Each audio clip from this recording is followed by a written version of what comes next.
It isn't about the way you dress or the things you do. It's about a genuine impulse. That's originality.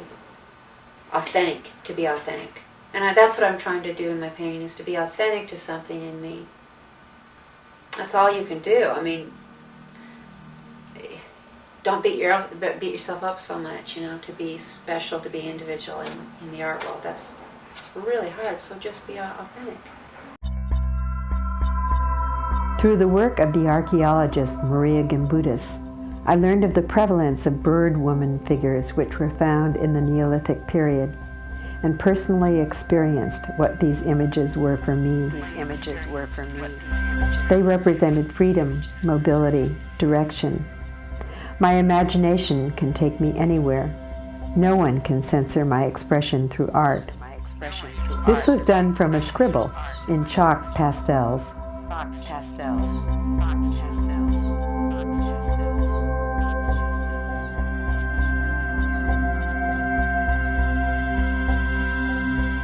The following images are from a Japanese fold-out notebook done in the early 70s.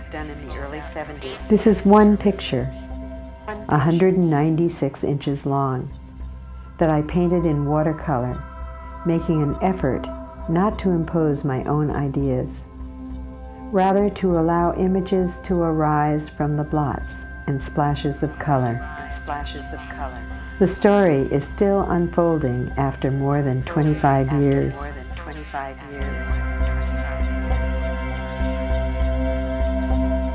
The first page reads, "A woman staring wistfully into the past, held in its fogs, not yet ready to turn around to face her energy, her power."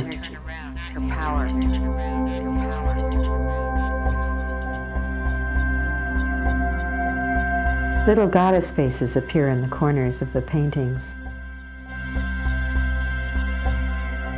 In searching for my own power, I have to let go of old ideas of power.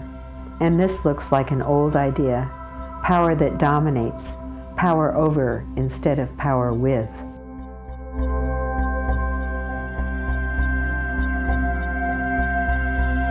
This moves into a phallus full of feminine shapes. She is contained in him, and he has the power. Even the power to give birth. Several years later, a friend who was doing her dissertation on Aphrodite told me that in one version of the myth, Aphrodite was born out of the severed genitals of Uranus, which were thrown into the sea.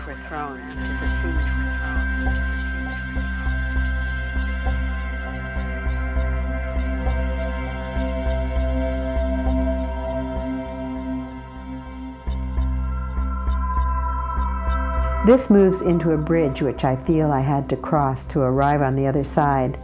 I had the sense of a war zone. I see the bridge as sexual wounding, which must be recognized and healed before being at one with self and nature.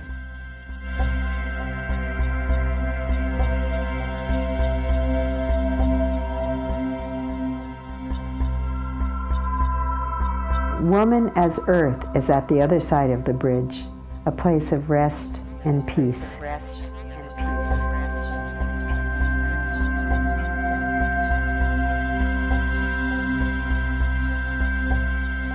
This is one of the few paintings done on location, a stream in the Sierra foothills.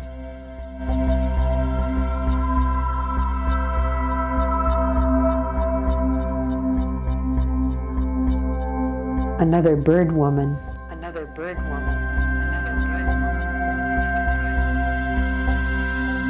In the image of the eye in the beginning of the book, power was other, cold and cruel.